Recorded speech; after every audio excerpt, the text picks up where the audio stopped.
Olá, eu sou Felipe FM, site JC Repórter. Estamos aqui com o Padre Walter e vamos falar desse período que estamos vivendo agora, o período festivo, as festividades aí, junina, a importância desse momento, tanto ainda no campo religioso como também cultural, né? Bom dia, Padre. Bom dia, JC, bom dia a todos os nossos irmãos, ouvintes da São Felipe FM, todos que acompanham também o blog JC Radialista. Uma alegria muito grande podermos mais uma vez estarmos utilizando desse espaço para poder nos dirigir à nossa comunidade, falando sobre os festejos juninos, essa data tão especial, esse período tão especial para todos nós, sobretudo os nordestinos. As pessoas acabam confundindo um pouquinho, Padre, essa questão, tanto do lado cultural, como também a questão religiosa nesse período, né? Como é que a gente pode perceber essa diferença? Olha, JC, nós no Nordeste temos uma cultura tão forte, a cultura popular para os festejos juninos, que acaba, de certa forma, confundindo com o religioso. E eu vejo isso como positivo também, porque há um tempo em que nós temos consciência da presença e ação de Deus por meio dos santos, mas nós também temos consciência de que esse momento cultural nos ajuda também a afirmar laços de afetividade entre nós, a unir mais a comunidade por um objetivo. Então, eu creio que a unificação dessa religiosidade com a questão cultural é muito favorável para todos nós viver realmente um clima de muita harmonia entre nós, sobretudo agora, nesse período junino. A gente temos acompanhado essa questão das discussões quando se trata da questão da tradição, né? Alguns pontos são altamente criticados, né? Mas sabe também da importância que tem, né? A própria igreja em si, muitas coisas hoje se mantém como base através da tradição, né? Se não tivesse esse costume, esse hábito de estar aí, todo mundo aos anos aí, comemorando, festejando de alguma maneira, não teríamos vivenciado hoje. A questão da cultura também acaba de um certo ponto, né, desfocando um pouco a questão religiosa, mas se mantém também esse hábito, esses costumes aí, de forma ativa também, né, Padre?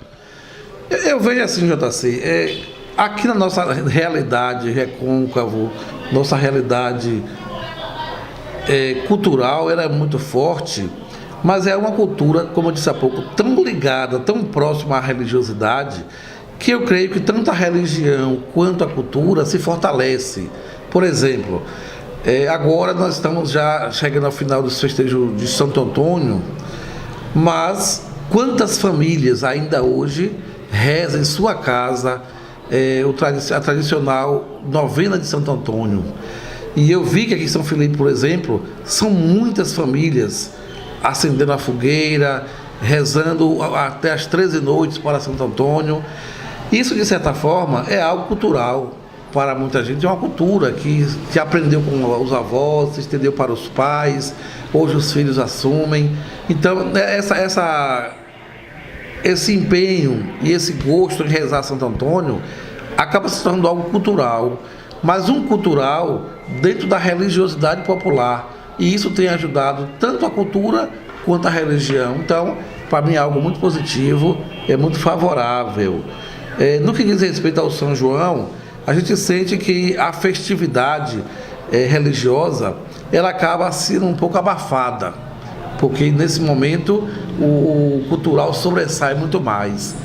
Mas como a gente tem compreensão de que a religião é algo que liga, a palavra religião é exatamente isso, o que liga.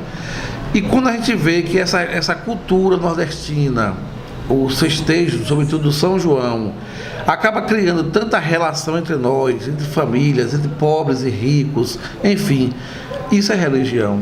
Então, é uma cultura onde se vive, talvez de uma forma muito mais intensa do que em outros momentos, a questão da religiosidade.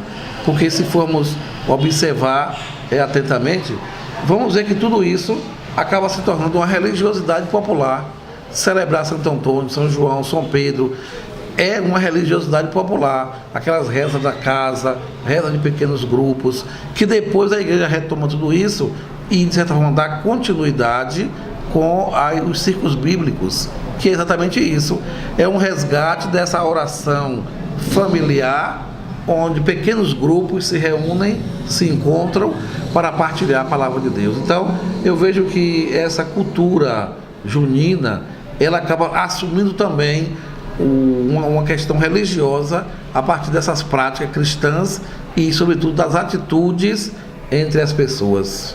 O senhor trouxe essa questão a cultura nordestina em si, né? E principalmente você está dando mais foco na questão da festividade relacionada ao São João, né? De certa forma, por ter uma abertura maior. Normalmente o Santo Antônio, quem está mais à linha de frente celebra, quem tem o nome Antônio, tem alguma coisa, igual o São Pedro. São Pedro ficou meio distante porque se destinou mais para a questão dos viúvas, né, para comemorar um pouquinho nesse período. Isso também acaba não criando assim, um certo receio da população de abraçar esse lado cultural também por parte desses outros santos, também, padre? Olha, o que talvez falte um pouco mais, se compreender mais e melhor a vida do santo. Porque se a gente for olhar a vida, por exemplo, de Santo Antônio, na tradição popular, podemos dizer até na cultura popular, Santo Antônio é o santo casamenteiro. E aí, essa forma de compreensão, ela se estende. Por isso as orações voltaram para Santo Antônio, nesse tom de casamento, acaba se tornando algumas brincadeiras em relação a isso, tudo positivo também. Mas para nós é interessante também conhecermos, Antônio foi um grande missionário, um grande evangelizador. Então, se a gente quer de uma forma mais intensa trabalhar a questão religiosa nesse período, a gente tem que conhecer um pouco mais a história dos santos, tanto Santo Antônio como São João.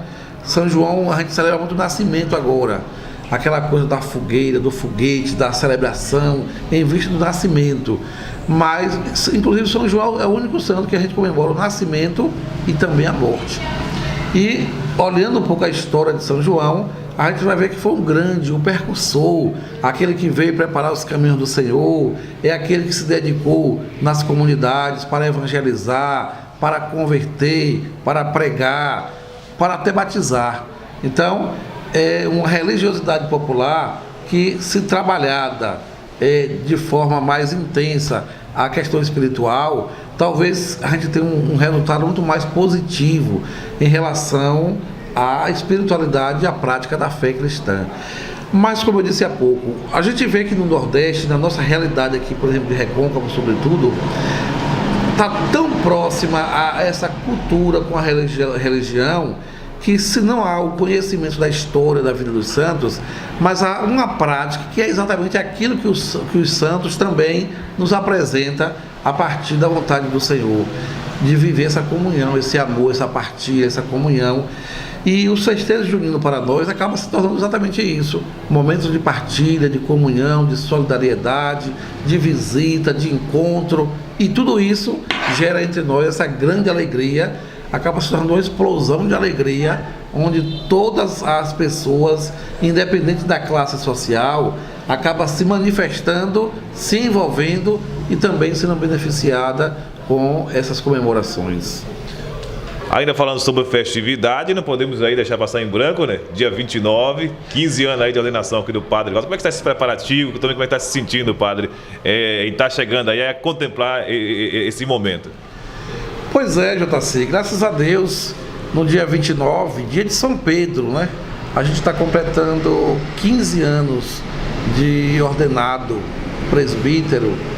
E para mim é uma alegria muito grande, porque ao longo desses 15 anos, eu tive a graça de poder servir de uma forma mais intensa diante dessa diversidade de realidades, poder ser alguém que tem sido também tem sido dado uma contribuição para o bem-estar da comunidade.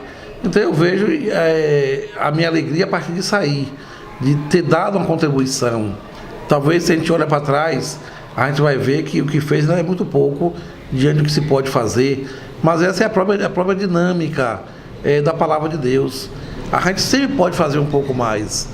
Então eu louvo a Deus por esses 15 anos e no dia 29 estaremos celebrando na Igreja do Bom Jesus essa festa, que para mim é uma grande festa, porque é uma graça a gente ter assumido essa condição, essa missão, na verdade, e ter tido a graça de chegar até 15 anos.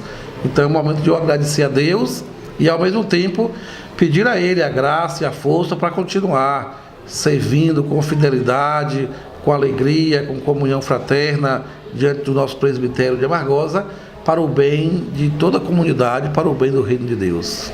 Eu ver essa questão da visão das pessoas em relação à questão, né, da posição do padre. As pessoas têm aquela visão de que realmente é uma figura inabalável, na verdade, e que está a mercê também, né, das situações. A situação realmente não é fácil. É igual como a questão do casal. A pessoa casou, não, tem todo aquele compromisso, mas sabe que não é fácil você manter realmente diante de tanta situação de adversa que acontece no dia a dia. De certa forma, em determinado momento acaba estremecendo aquele nosso vínculo, na verdade. Então é um momento muito difícil você se manter sempre como referência, né, padre? O JC, como nós falávamos um pouco da questão da cultura, culturalmente falando, a imagem do padre é de um super-homem, é de alguém que não peca, não falha, é de alguém que está andando sempre corretamente e deve realmente ser mais ou menos assim. Porém, a gente precisa lembrar que o padre também é humano e, como humano, tem também seus momentos de dificuldades. Mas, infelizmente, a comunidade, de um modo geral, ela não tem se atinado para isso. Então, o padre é visto como um super-homem. E isso acaba, de certa forma, se tornando um peso muito grande para nós, porque o padre não tem direito de se irritar, o padre não tem direito de se estressar, não tem direito de reclamar, de exigir, porque para muita gente a imagem do padre é algo totalmente diferente dessas reações. Isso acaba se tornando um peso, porque a gente tem que lutar conosco mesmo para alimentar essa ideia. Aí que é pior, né? Para alimentar essa ideia. E se a gente não faz isso, ainda há pessoas que acabam até se distanciando da igreja por achar que nós não estamos correspondendo à sua expectativa. Para mim, é a parte difícil do ser padre. É não ser visto como uma pessoa humana que tem também suas dificuldades, seus desafios, seus pecados, e que por isso deveria ser também talvez melhor compreendido e acolhido nesse sentido. Não, é uma coisa bem que você tocou agora, bastante complexa, né? As pessoas querem um padre de bermuda, o padre de bermuda ainda quer ver o padre caracterizado como era realmente antigamente. Então existe ainda na mente das pessoas, principalmente as pessoas mais antigas ainda, que se mantém naquele ritmo ainda, né, padre? Ora, nós temos quebrado muito essa imagem, mas ainda está muito forte na cabeça de muita gente. Como você falou, sobretudo os idosos, aquelas pessoas que foram formadas dentro da igreja para um padrão e quer que esse padrão se mantenha. E quando aparece um padre novo, eu me considero um padre novo, porque em 15 anos, diante dessa história toda, é um padre novo, onde a gente tem, de certa forma, uma até dificuldade de absorver e vir ser como se imaginava no passado, como se vivia no passado. Mas diante das cobranças, das exigências de muita gente de hoje, a gente acaba realmente tendo que superar até algumas dificuldades a partir da nossa consciência de fé, para poder, não digo satisfazer, mas acabar de certa forma ajudando as pessoas a não se sentirem escandalizados com determinadas posturas. Mas é claro que a comunidade, a juventude de hoje, de um modo geral, eu creio que não tem mais esse conceito de que se tinha antigamente, graças a Deus. Mas aí, infelizmente, nossa igreja hoje ainda é frequentada por uma grande maioria de pessoas idosas e que tem essa mentalidade e que a gente não pode contrariar, porque ir de encontro a essa realidade se torna um afronto, se torna até de certa forma, uma ofensa. E a gente tem que ter a prudência para agir de acordo com a realidade da comunidade, a realidade das pessoas, para que possa, aos poucos, ir compreendendo e sentindo. Mas eu creio, JC, que talvez o que vai ajudar muito a essa mudança de mentalidade é também se compreender que o padre de hoje não pode também ser padre como antigamente, de sacristia, como a gente chamava antigamente, né? Mas o padre tem que estar aberto para chegar junto do povo, para estar com o povo. E essa aproximação do padre acaba também desfazendo um pouco a visão que muitos têm da imagem e da ideia do ser padre. Ainda voltando aqui para falar sobre os 15 anos, tem alguma programação realmente especial para esse momento, padre? É isso, nós não temos assim, uma grande programação não, vai ser tudo muito simples, porque para mim o importante nesse momento é rezar. a oração ela é o centro deste momento, porque a vida do padre ela se constitui a partir daí, a partir desse encontro com Jesus Cristo e deste encontro com a sua comunidade de fé, com o povo que lhe foi confiado. Então, para mim, celebrar esse momento é partilhar com a comunidade essas alegrias e buscar de Deus a força para continuarmos servindo e servindo também essa condição de quem quer contribuir para o bem da comunidade, para o bem do reino de Deus. Então, basicamente a programação é essa. 7 horas da noite, na Igreja do Bom Jesus, nós teremos uma Santa Missa, onde nós iremos louvar, bendizer e agradecer a Deus por essa caminhada de 15 anos e buscar nele, porque é ele que tem a força para a gente continuar servindo com mais tempo e com muita alegria. Agradecer a participação do Padre Valdo aqui no dia de hoje conosco, deixar sempre o microfone da rádio, o site também à sua disposição, Padre, algo mais a acrescentar? Te agradeço, JC, por essa oportunidade e pedir também à comunidade para que, vivendo essas alegrias dos festejos juninos, tenhamos cuidado, sejamos prudentes, porque nós vivemos num tempo, infelizmente, marcado por muita violência, muitas coisas, sobretudo quando tem um acontecimento forte, como temos agora, que é o festejo junino, para podermos também evitar um pouco mais o excesso de álcool, se é um período festivo. Então vamos aproveitar para nos divertir, tirar do coração a maldade e aproveitar realmente fazer desses dias favoráveis para a comunhão, para o encontro, para a partilha, para a solidariedade, para vivermos realmente o amor fraterno, né? Peço a intercessão de Santo Antônio, de São João, de São Pedro, para que esse período de agora possa nos unir cada vez mais nesse amor entre nós, a questão cultural, e nesse amor com o próprio Deus, a questão religiosa. Também mais um bate-papo, dessa vez aqui com o Padre Valdo, falando aí, né, sobre os festejos juninos. Continue aí compartilhando nosso material no YouTube, nas redes sociais, também acessando aí o site JC Repórter. Valeu a todos.